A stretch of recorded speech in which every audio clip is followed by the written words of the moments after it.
नमस्कार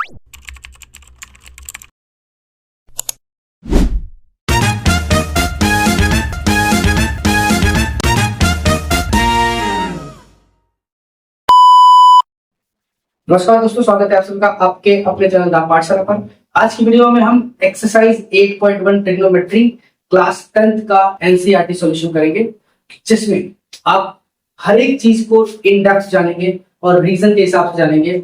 चलिए तो शुरू करते हैं अपने फर्स्ट क्वेश्चन के साथ 8.1 के। तो पहला क्वेश्चन हमारा ये है, आपको दिख रहा होगा आपकी स्क्रीन पर। In triangle ABC right angle at B AB is equal to 24 centimeter, BC is equal to 7 centimeter. Determine first sin A cos B, sorry cos A sin C cos C। देखो इस तरह के question में सबसे पहला काम जो आपका होता है वो होता है आपको ट्राइंगल का डायग्राम बनाना है, ठीक है। और ध्यान ये देना होता है कि वो किस एंगल पे राइट एंगल है, उसके बाद आपको बाकी वैल्यूज को प्लेस करना होता है। तो देखिए सबसे पहले हम यहाँ पे क्या करेंगे, यहाँ पे लिखिए क्वेश्चन नंबर 1 और सबसे पहले हम यहाँ पे बनाएंगे राइट एंगल। अब राइट एंगल ट्राइंगल का मतलब है एक एंगल 90 डिग्री का होगा, तो आपको सबसे पहले ध्यान ये रखना है कि 90 डिग्री एंगल कौन सा होगा। तो यहाँ पर 90 डिग्री का एंगल यहाँ पे होता है राइट एंगल एट बी, यानी कि बी पे वो राइट एंगल, तो आपकी इच्छा है ए को यहाँ रखो और सी को यहाँ रखो। अब इसके बाद जो वैल्यूज दी है वो क्या दी है कि ए बी 24 है, ए बी कितना है 24 और बी सी कितना है 7, बी सी ए बी 24 है और बी सी कितना है 7 है।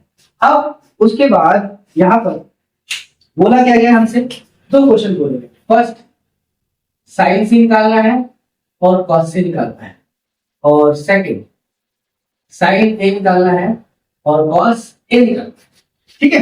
तो अब यहां पर सबसे पहले देखेंगे क्या हमारे पास तीनों साइड से 1 2 3, तीसरा साइड नहीं है। तो पहले हम यहां निकालते हैं एंगल सी के हिसाब से। तो एंगल सी के हिसाब से देखो ये आपने मान लिया एंगल सी, तो एंगल सी जब थीटा मानोगे तो ये आपका हो जाएगा बेस। पिछली वीडियो में समझाया इस बात को, तो जिसने वो वीडियो नहीं देखी है लिंक पे क्लिक करें और उस वीडियो को देखें और फिर आपको ये बेटर तरीके से समझ जाएगा। और इसके अपोजिट साइड सामने वाले को बोलते हैं हम परपेंडिकुलर, किस केस के लिए, सी केस के लिए, ठीक है। और इसके बाद आपका ये हाइपर हमेशा रहेगा, तो ये हाइपोटेनस हो जाएगा। तो यहाँ पर हाइपोटेनस भी निकालना है, तो हाइपोटेनस का स्क्वायर इज इक्वल टू क्या होता है परपेंडिकुलर प्लस बेस का स्क्वायर। तो आपका परपेंडिकुलर कितना है 24 का स्क्वायर और बेस कितना है 7, तो 7 का स्क्वायर, और जो ये स्क्वायर इधर आके क्या हो जाएगा रूट में चेंज जाएगा, तो ये बचेगा h। तो h इज इक्वल टू क्या हो जाएगा 24 का स्क्वायर कितना होता है 576 और ये 7 का स्क्वायर 49, और रूट में लिखेंगे इसको तो यहाँ पे क्या हो जाएगा 625 हो जाएगा। और 625 किसका रूट होता है ये आपको पता होना चाहिए, 25 का रूट होता है।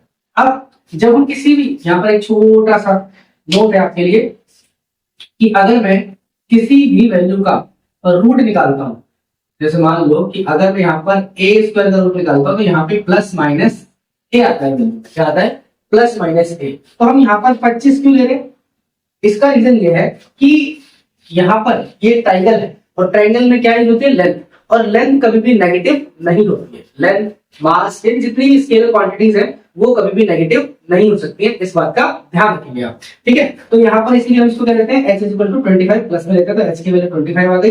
तो अब यहाँ से हम क्या कर सकते हैं, अपने क्वेश्चन के ऊपर प्रोसीड कर सकते हैं, जो कि हमारा क्या है फर्स्ट क्वेश्चन साइन सी के हिसाब से हमारा परपेंडिकुलर ये रहा और हाइपोटेनस ये अभी हमने निकाला हुआ। तो परपेंडिकुलर कितना हमारे पास 24 सी के हिसाब से और हाइपोटेनस कितना है 25, ठीक है। और cos c क्या होता है बेस अपॉन हाइपोटेनस, तो बेस कितना है जी हमारा, बेस हमारा 7 है एंगल सी के अकॉर्डिंग, ये भी ध्यान रखना बराबर, एंगल सी के अकॉर्डिंग बेस कितना है 7 है और h कितना है 25 है। सेकंड क्वेश्चन में देखो, सेकंड क्वेश्चन में हमसे बोला गया है कि साइन a और cos a, तो अब यहाँ पर हम किसके अकॉर्डिंग काम करेंगे एंगल a के अकॉर्डिंग। जब आप एंगल a के अकॉर्डिंग काम करोगे तो ये जो इसके पास वाला है ये क्या हो जाएगा, ये हो जाएगा आपका बेस, और इसके जो सामने वाला है ये क्या हो जाएगा परपेंडिकुलर, ठीक है। तो यहाँ पर अगर मैं साइन ए की बात करूंगा तो ये क्या हो जाएगा परपेंडिकुलर अपॉन हाइपोटेनस। इस केस में परपेंडिकुलर कितना है 7 है, तो 7 अपॉन कितना हो जाएगा 25, और cos a क्या होता है बेस अपॉन हाइपोटेनस, तो इस केस में बेस कितना है, इस केस में बेस है 24 और अपॉन में 25, ठीक है। ये था हमारा फर्स्ट क्वेश्चन एनसीईआरटी का। इसके बाद हम सेकंड क्वेश्चन को देख रहे हैं। सेकंड क्वेश्चन में बोला गया है हमारे पास एक डायग्राम दिया हुआ है सबसे पहले, ये तो बहुत अच्छी बात है, हमें डायग्राम पहले से दिया हुआ है, अदरवाइज वो डायग्राम करना पड़ता है। तो यहाँ पर जो डायग्राम है क्वेश्चन नंबर 2, वो क्या दिया हुआ है, वो इस तरह का डायग्राम है कि हमने पहले ट्रायंगल बना लिया और इस ट्रायंगल में हमने यहाँ पे 12 और ये 13 और ये Q और ये R और ये P, ठीक है। और यहाँ पर हमें निकालना क्या है, हमें निकालना है tan P minus cot R, ठीक है। क्या निकालना है, tan P minus cot R। तो सबसे पहले इस फिगर में हमें क्या देखना है, सबसे पहले देखना है कि क्या तीनों साइड्स हमें गिवन है, और अगर नहीं गिवन है तो हमें तीनों साइड्स को फाइंड करना पड़ेगा। एटलीस्ट आपको 2 साइड हमेशा दी जाएगी और उसमें एक साइड को हमें निकालना होगा। तो यहाँ पर देखो हमारे पास ये हाइट है, हाइपोटेनस हाइपर, और अगर मैं ये एंगल ले लूं, अभी के लिए मान लेता हूँ ये थीटा है, तो ये क्या हो जाएगा, बेस हो जाएगा। यानी कि हमें क्या निकालना है, परपेंडिकुलर निकालना है, परपेंडिकुलर। बट किसके केस के लिए, एंगल P के लिए। तो यहाँ पर हम लिखेंगे वही formula h square is equal to p square plus b square. This time हमें b स्क्वायर निकालना है, हम लिखेंगे b is equal to under root of h square minus p square. देखो जब हमें छोटी साइड्स निकालनी होती है तो हाइपोटेनस के स्क्वायर से उसका स्क्वायर क्या होता है, माइनस होता है। तो इसको इधर लिया है, हम इसका स्क्वायर कर देंगे। तो h कितना है जी, h हमारा है 13 का स्क्वायर, माइनस p कितना है, p जी हमारा है 12 का स्क्वायर, ठीक है। और यहाँ पे हम क्या लिखेंगे, 13 का स्क्वायर 169 और 12 का स्क्वायर 144, और यहाँ पे इसको हम माइनस करेंगे तो कितना आएगा, माइनस करेंगे तो 5 आएगा। तो इसका आंसर कितना हो जाएगा, सिर्फ 5, यानी कि b की जो बेस की जो वैल्यू है वो कितनी आ गई, 5। तो ये हमारा परपेंडिकुलर स्पेस में कितना आ गया, 5। अब हमसे पूछा क्या है, हमसे पूछा एक सिंपल सा सवाल, और सिंपल सा सवाल है क्या, सिंपल सा सवाल है ये हमारा क्वेश्चन है। तो क्वेश्चन क्या कहता है कि tan P minus cot R निकालो। तो tan P की वैल्यू क्या होगी, परपेंडिकुलर अपॉन बेस, और cot R की वैल्यू क्या होगी, tan का उल्टा होता है। तो फिलहाल इस R के केस के हिसाब से, R के हिसाब से ये आपका बेस बन जाएगा और ये वाला आपका परपेंडिकुलर बन जाएगा, ठीक है। तो यहाँ पर क्या होता है, ये बेस अपॉन परपेंडिकुलर। तो एक बात बताओ, यहाँ पे परपेंडिकुलर कितना है, 5, और बेस कितना है 12, और यहाँ पर क्या है, बेस कितना है 5 और परपेंडिकुलर कितना है 12। तो अब आप क्या कह सकते हैं कि ये वैल्यू कितनी आ जाएगी, 0 आ जाएगी। कितनी आ जाएगी, 0, ठीक है। तो आई होप आपको ये दोनों सवाल समझ में आ गए होंगे। तो इसको अब हम रख करेंगे, अगले सवाल को पढ़ रहे हैं। अगला सवाल हमारा क्या है,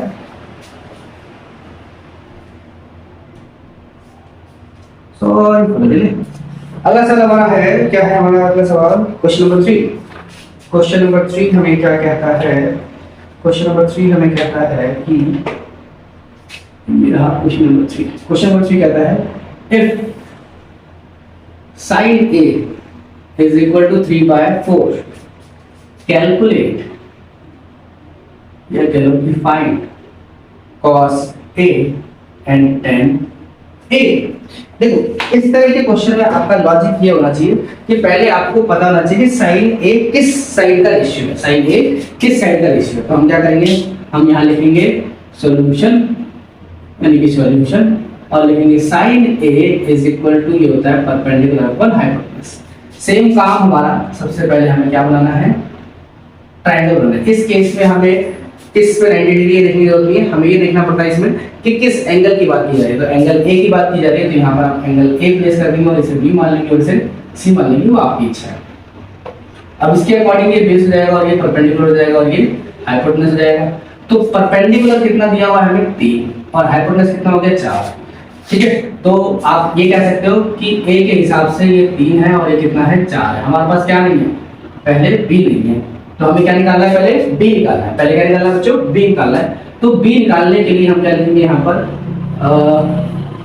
base is equal to H का स्क्वायर माइनस पी का स्क्वायर और इसका रूट। एच कितना है, 4 का स्क्वायर, पी कितना है, 3 का स्क्वायर।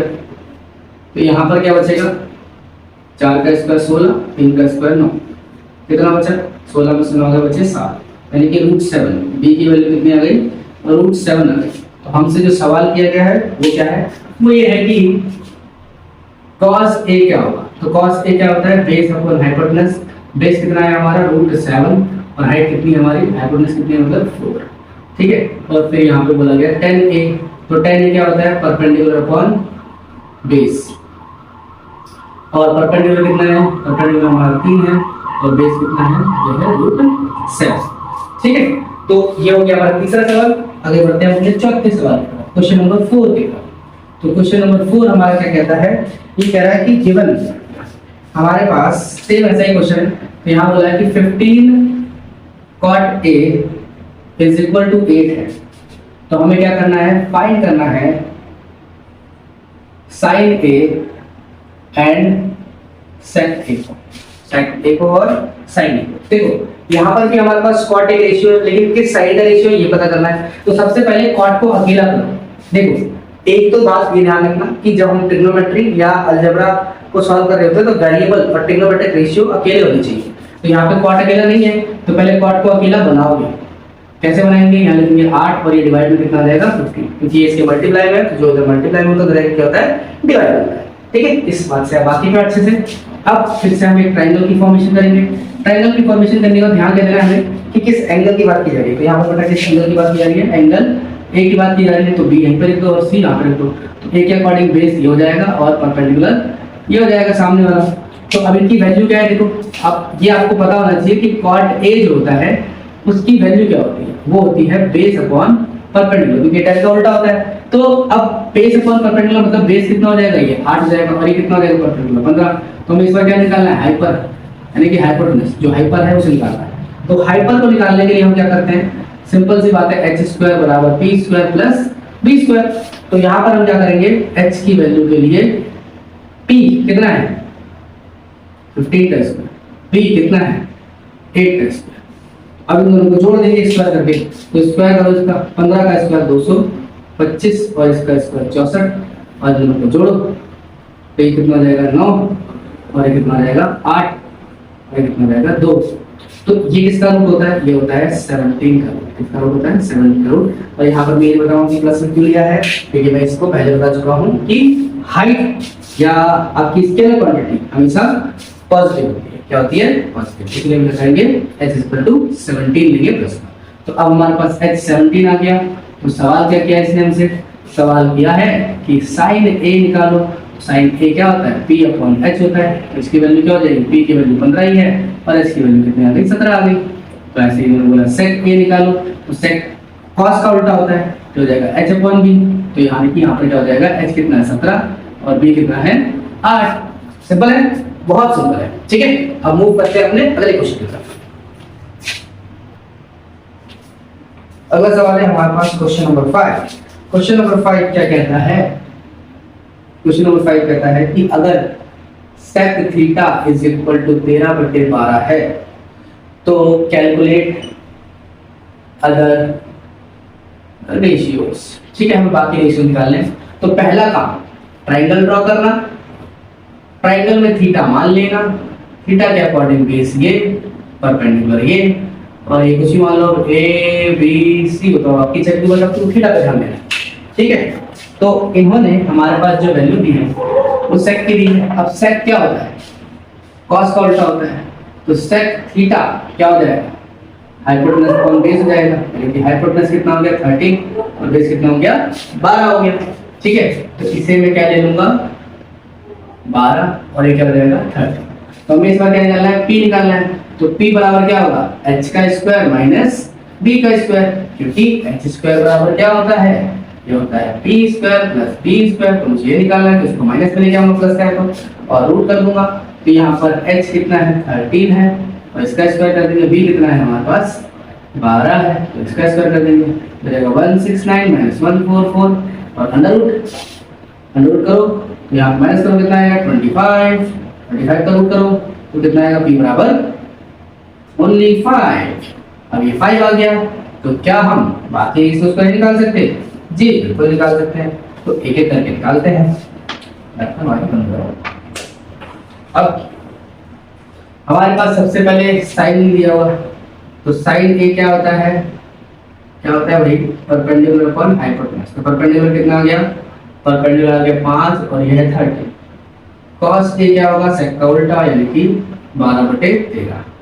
ठीक है, यहाँ लिख भी देता हूँ ताकि आपको समझ आए, सेक का उल्टा। अच्छा थीटा लेके चलते हैं इसको, तो हो जाएगा 12/13। उसी तरह से यहाँ पर tan थीटा बराबर क्या हो जाएगा, जो परपेंडिकुलर अपॉन बेस होता है, परपेंडिकुलर कितना है 5 और बेस कितना है 12।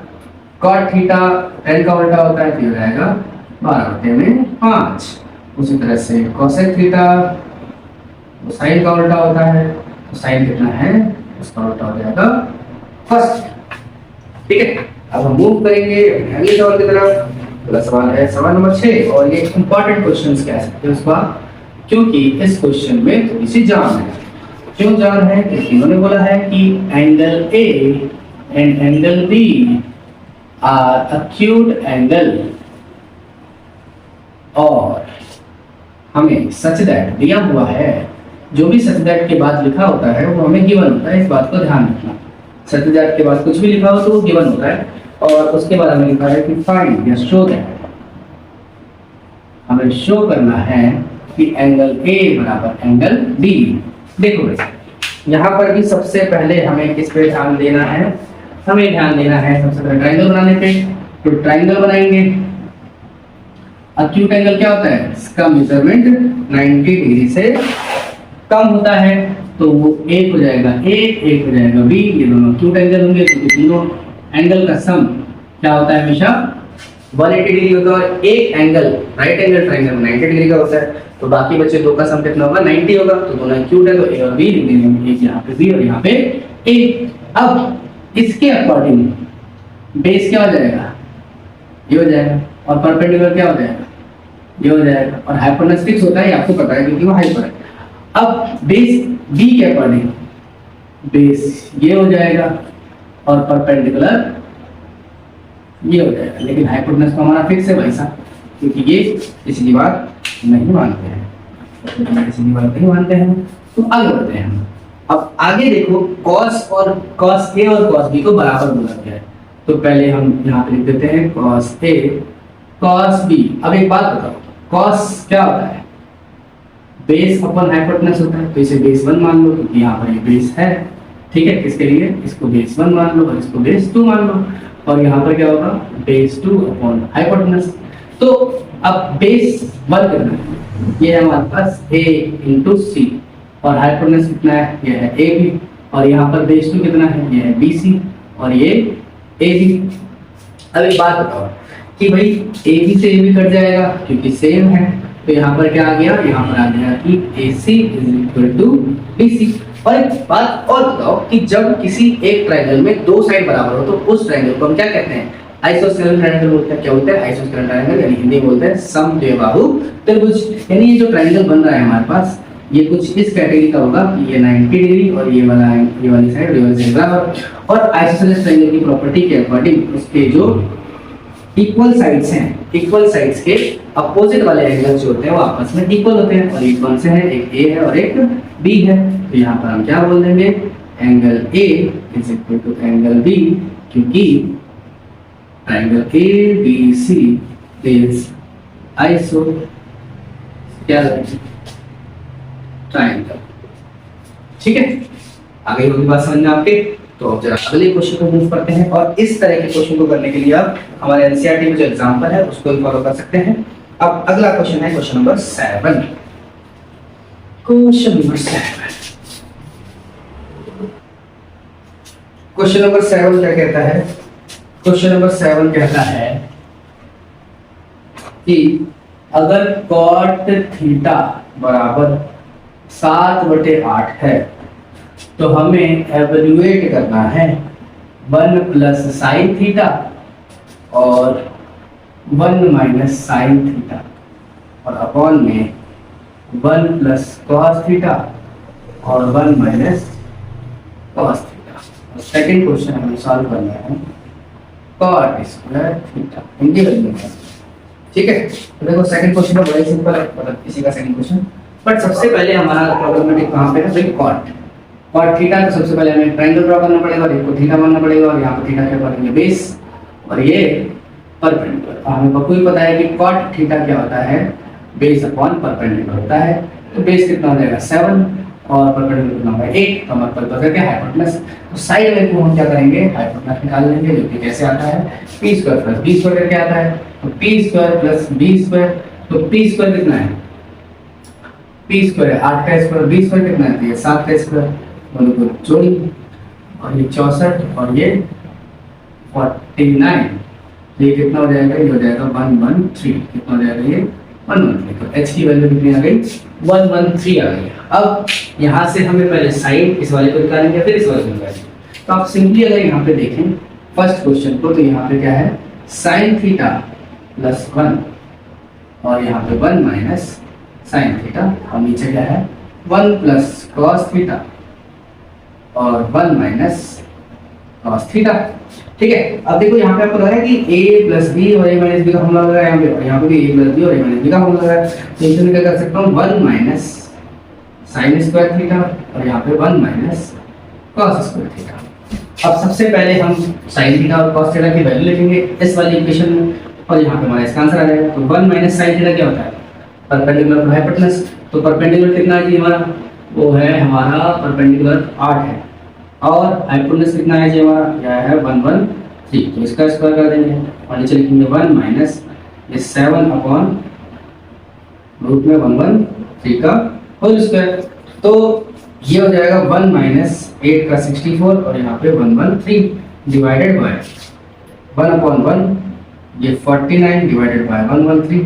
अब इसको क्या करेंगे, एलसीएम लेंगे, तो यहाँ पे 113 आएगा और यहाँ पे भी 113 आएगा, और ये हो जाएगा 113 माइनस 64 और ये हो जाएगा 113 माइनस 49। अब देखो आपको ध्यान देना है कि ये दोनों एक साथ और ये दोनों एक साथ होते हैं, ऊपर नीचे वाले एक साथ और नीचे नीचे वाले एक साथ और नीचे वाले एक साथ। इसका सिंपल सा आप एक छोटा सा ट्रिक लगा सकते हो कि अगर मैं इसको नमरू बोलता हूँ और इसको डमरू बोलता हूँ, और इसके नीचे नमरू नॉट बोलता हूँ और डमरू नॉट बोलता हूँ, तो नमरू डमरू और नमरू नॉट और नमरू और डमरू नॉट एक साथ आते हैं।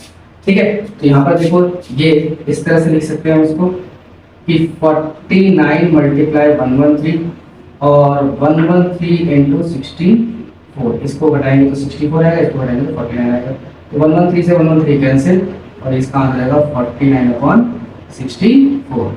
ठीक है, अब इसी क्वेश्चन में हमसे क्या बोला है, इसी क्वेश्चन में हमसे बोला है कि सेकेंडली आपको कॉट स्क्वायर थीटा भी निकालना है, तो कॉट की वैल्यू क्या आएगी, वो तो ऑलरेडी लिखी है 7 अपॉन 8, जस्ट इसका हमें क्या करना है, स्क्वायर करना है, तो कितना आ जाएगा 49 अपॉन 64, सेम आंसर आ जाएगा।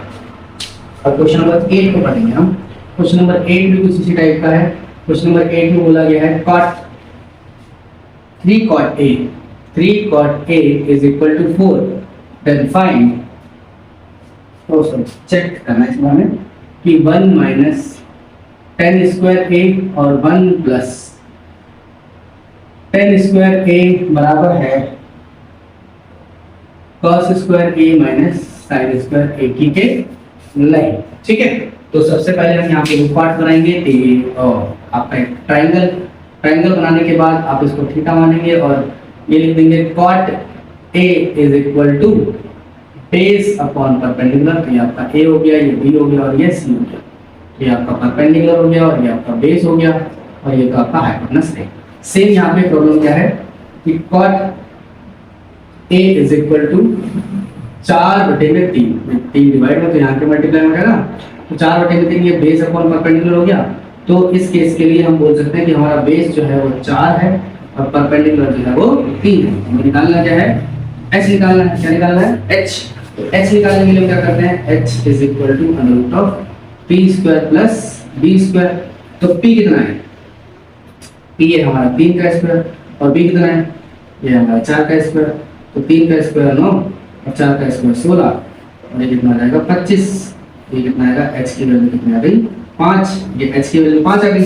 अब h की वैल्यू 5 आ गई तो हमसे सवाल जो किया उसके ऊपर काम करेंगे। अब सवाल हमारा क्या कहता है, सवाल हमारा कहता है कि आप पहले LHS को सॉल्व करो, तो LHS पे क्या है 1 minus 10 square a upon 1 plus 10 square a, तो 1 माइनस 10 क्या होता है, कॉट का उल्टा, तो यहाँ पे हम लिख देंगे कि 4/3 का 3/4 का होल स्क्वायर और नीचे भी यही करेंगे 1 प्लस 3/4 का होल स्क्वायर, तो इसको सॉल्व करो तो हो जाएगा 4 का स्क्वायर हो जाएगा, 4 का स्क्वायर 16 होता है और ये माइनस में 9 और यहाँ पे क्या आएगा 16 और यहाँ पर भी क्या हो जाएगा 16 प्लस 9 बटे में 16, 16 से 16 डायरेक्टली कैंसिल कर दो और यहाँ पे क्या बच रहा है हमारे पास 16 में से 9 गए तो बचे 7 और यहाँ पर नीचे क्या बचे 25।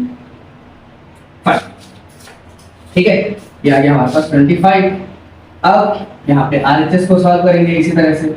RHS पे क्या है cos square a minus sine square a, क्या बोला यहाँ पे cos square a minus sine square a। तो cos a क्या होता है बेस अपन हाइपोटेनस और ये क्या होता है परपेंडिकुलर पर हाइपोटेनस। तो बेस कितना है, बेस है हमारे पास, बेस है हमारे पास यार, बेस 4 है, बेस हमारा 4 है और हाइपोटेनस 5 आया, इसका स्क्वायर कर दो तो यहाँ पे 3 है और ये 5 आया, इसका स्क्वायर कर दो। ठीक है, परपेंडिकुलर 3 है तो यहाँ पर हो जाएगा 16 बटे 25 और यहाँ पे 9 बटे 25। तो यहाँ पे 25 को एक ही बार लिख देंगे क्योंकि सेम नंबर है और 16 में से 9 गए तो कितने बचेंगे 7, 7 बटे 25 जो कि इसके बराबर ही आ रहा है। ठीक है, तो आप लिखोगे यहाँ लास्ट में LHS is equal to RHS, hence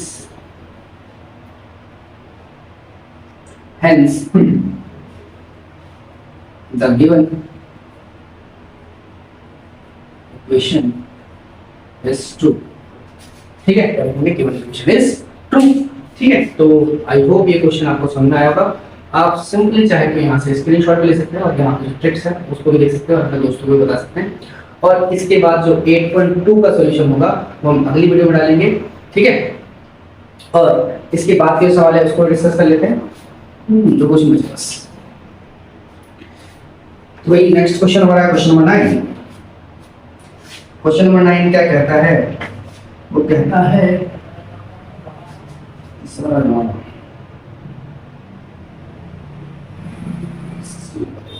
और ये है हमारा √3। हमें फाइंड करना है 2 क्वेश्चंस। पहला सवाल है sin a cos c plus cos a sin c। Second question कहता है cos a cos c minus sin a sin c। ये फॉर्मूलाज आप बड़ी क्लासेस में फिर से देखेंगे और ये वहां पर फॉर्मूला होगा, यहाँ पर आपको बस सॉल्व करना है, वहां पर ये फॉर्मूला होगा। अब यहाँ पर देखो tan a की वैल्यू दी है तो सबसे पहला काम हमारा क्या है, एक ट्रायंगल ड्रॉ करना। कौन सा, राइट एंगल ट्रायंगल। और ये a है तो इसे a मानो, फिर b मानो और फिर c मानो। और tan क्या होता है, tan a होता है हमारे पास p अपॉन b। अब p इसके अकॉर्डिंग ये रहा और b इसके अकॉर्डिंग ये रहा, तो b की वैल्यू आ जाएगी √3 और p की वैल्यू आ जाएगी 1, तो इसकी वैल्यू आ जाएगी 2। कैसे देखते हैं, x बराबर √p square plus b square. p कितना है 1 का स्क्वायर, b कितना है √3 का स्क्वायर। तो इसको करो कैलकुलेट 1 प्लस 3 जो कि कितना जाएगा 4 और इसका आंसर कितना आएगा 2। तो x की वैल्यू कितना गई 2 यूनिट्स।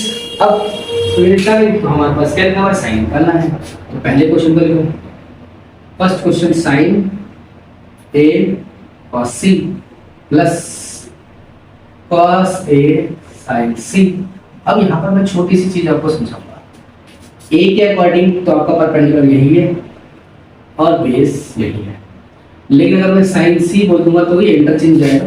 यानी कि आप बोल सकते हैं यहाँ पे sin a is equal to क्या है परपेंडिकुलर अपॉन हाइपोटेनस, तो हो जाएगा 1/2 और cos a कितना हो जाएगा, ये हो जाएगा बेस अपॉन हाइपोटेनस, हो जाएगा √3/2 और फिर cos c क्या होता है बेस अपॉन हाइपोटेनस, तो cos c के अकॉर्डिंग बेस होगा 1, हो जाएगा 1/2 और cos की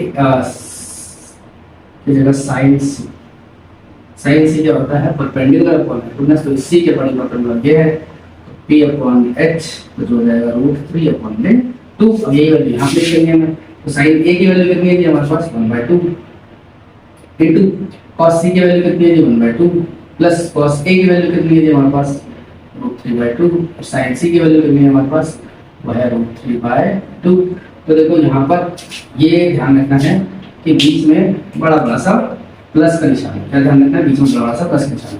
तो इन दोनों को मल्टीप्लाई करो, इन दोनों को मल्टीप्लाई करो, 2 टू 4 होता है, ऊपर 1 जा 1, बीच में प्लस का निशान है बड़ा सा, यहाँ पे 2 टू 4 होगा और यहाँ पे √3 का होल स्क्वायर, तो ये जाएगा 1/4 और ये 3/4, ये जाएगा 4/4 और वैल्यू कितनी आ गई 1। अब इसी तरह सेकंड क्वेश्चन आपका क्या हो जाएगा, ये हो जाएगा cos A, तो cos A की वैल्यू कितनी है, √3/2 into cos C, cos C की वैल्यू कितनी है, ये है 1/2 minus sin A, sin A की वैल्यू कितनी है 1/2 और sin C की वैल्यू कितनी है, sin C की वैल्यू है √3/2। अब ये जो वैल्यू है यही वो वैल्यू है, तो यहाँ पर क्या आएगा आंसर 0 अंडा। Question number 10, question number 10 is very important question and ये आपके एग्जाम में आने लायक क्वेश्चन है क्योंकि थोड़ा सा स्टैंडर्ड वाला क्वेश्चन है। अब इस क्वेश्चन को करने के लिए सबसे पहले क्वेश्चन को रीड करना है अच्छे से। क्या करना है, क्वेश्चन को रीड करना है बड़े ही अच्छे से। क्वेश्चन को रीड करना है अच्छे से, तो क्वेश्चन को रीड करने से पहले मैं रीड कर लेता हूँ। Triangle P Q R, right angle at Q, P R plus Q R is equal to 25, Q is equal to 5, determine the value of sin P, cos P and tan P। ठीक है, सबसे पहले तो हमें triangle ही बनाना है, कुछ नहीं करना, सबसे पहले क्या बनाना है ट्रायंगल। ट्रायंगल में फिर ध्यान देना है जिस क्वेश्चन में बोला गया राइट एंगल एट Q, तो पहले Q ड्रॉ करना है, फिर P और R कहीं लिखो, P Q R कहीं भी लिखो, इससे कोई फर्क नहीं पड़ने वाला। अब उन्होंने बोला है कि P R plus Q R is equal to कितना है जी, ये 25 और क्या दिया है जी, और हमारे पास दिया है PQ कितना है जी 5, तो यहाँ पर बेस करो PQ की वैल्यू है 5 और इसको जोड़ने पर कितना आता है 25। ठीक है भैया, अब यहाँ पर एक बात बताओ कि ये क्या है, हाइपोटेनस किसके अकॉर्डिंग और P के अकॉर्डिंग, और ये क्या है परपेंडिकुलर और ये क्या है बेस। ठीक, तो एक सिंपल सा लॉजिक है हमारे पास कि h का स्क्वायर क्या होता है p² प्लस b²। h की वैल्यू कितनी है, ये है हमारे पास pr का स्क्वायर, और p की वैल्यू कितनी है, p की वैल्यू है हमारे पास rq का स्क्वायर, और b की वैल्यू कितनी है हमारे पास pq का स्क्वायर। अभी बात करो किसकी वैल्यू साफ साफ दी हुई है, इसकी वैल्यू साफ साफ दी हुई है pq, इसको यहीं छोड़ो, इसको कहाँ छोड़ो, ये छोड़ो। ये हमारा कंसेप्ट है कि जिसकी वैल्यू दी हुई है वो दगाबाज नहीं है, उसको यही रहने देना, और दूसरे को जो दगाबाज है उसको लेफ्ट साइड लेके जाना।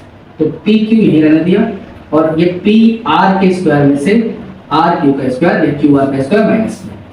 अब एक बात, ये क्या फॉर्मूला बन रहा है, ये बन रहा है a² माइनस b², तो इसे हम क्या लिख सकते हैं a प्लस बी और a माइनस बी, और इसकी तो वैल्यू साफ साफ हमें दी हुई है क्योंकि दगाबाज तो है नहीं।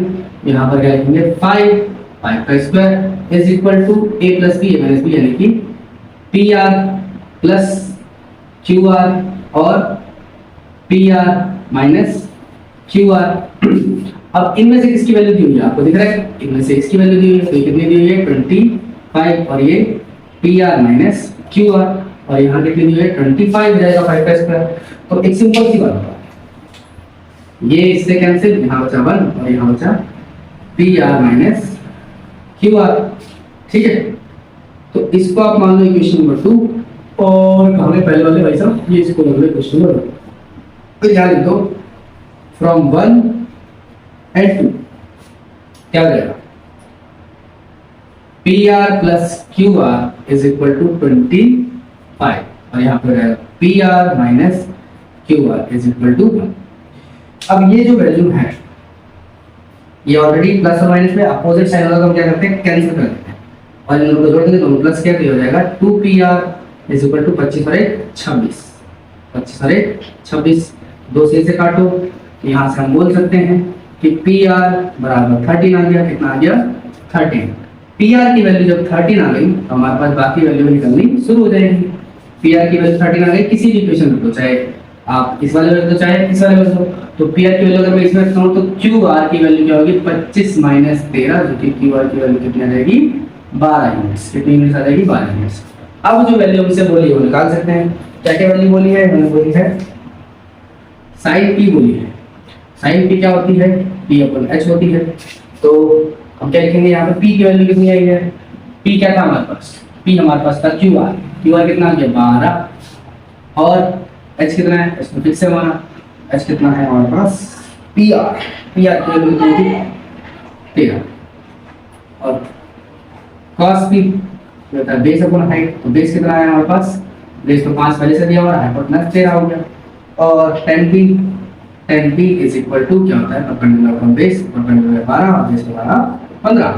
ठीक है, तो ये हो गया हमारा 10 क्वेश्चंस यहाँ पर।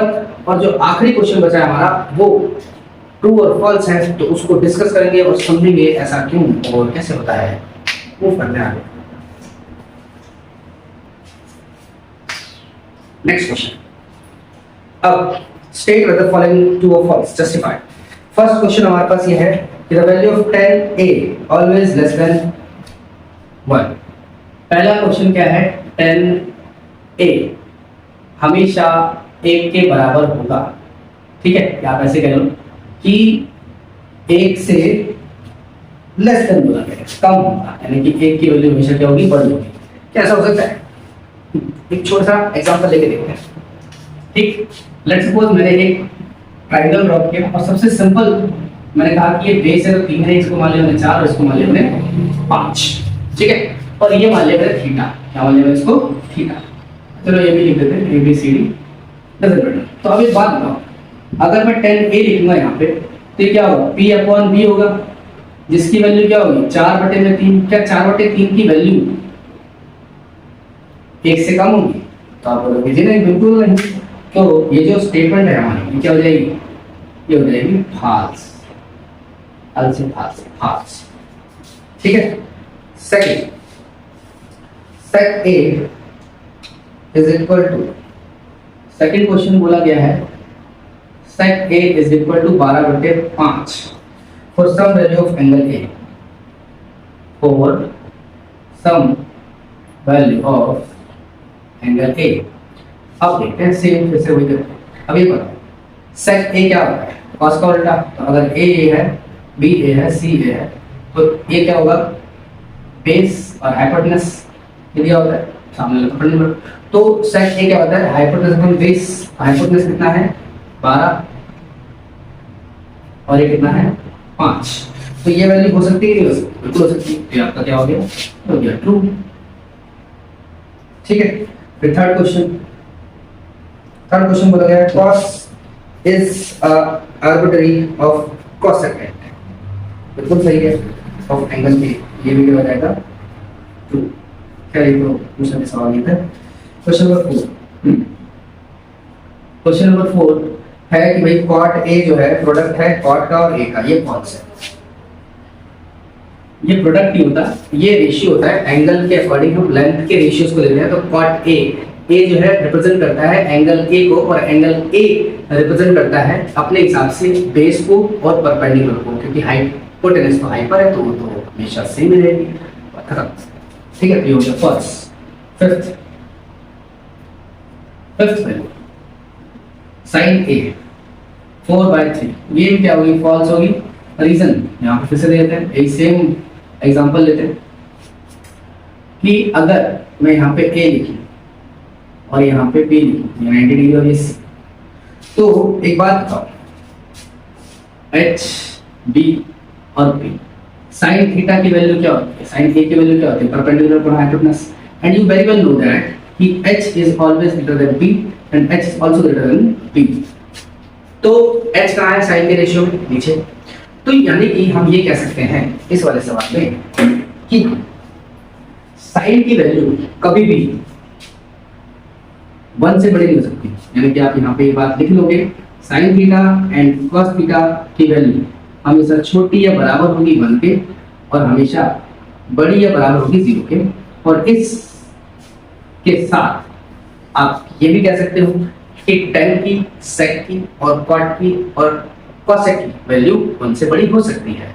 और इसको हम समझेंगे अगली एक्सरसाइज के सॉल्यूशन में। वैसे इस वैल्यू के ऊपर मैं वीडियो ऑलरेडी बना चुका हूँ, आप चाहे तो इस लिंक से उस वीडियो को देख सकते हैं। बहुत ही सिंपल तरीके से मैंने समझाया कि हम कैसे अपने हाथों से उनकी वैल्यूज को याद रख सकते हैं। आई होप आपको ये वीडियो पसंद आई होगी। पसंद आई है तो वीडियो को लाइक करें, शेयर करें, सब्सक्राइब करें, और अपने जितने दोस्त हैं सबको फैला दें दोस्तों, क्या अपने बड़े बुजुर्गों को फैलाएं और उन्हें समझाएं कि अगर ट्रिग्नोमेट्री जैसे चीज़ों को भी हमारे सर आसान बना सकते हैं तो कुछ भी आसान बना सकते हैं। और तब तक के लिए जय हिंद, जय भारत।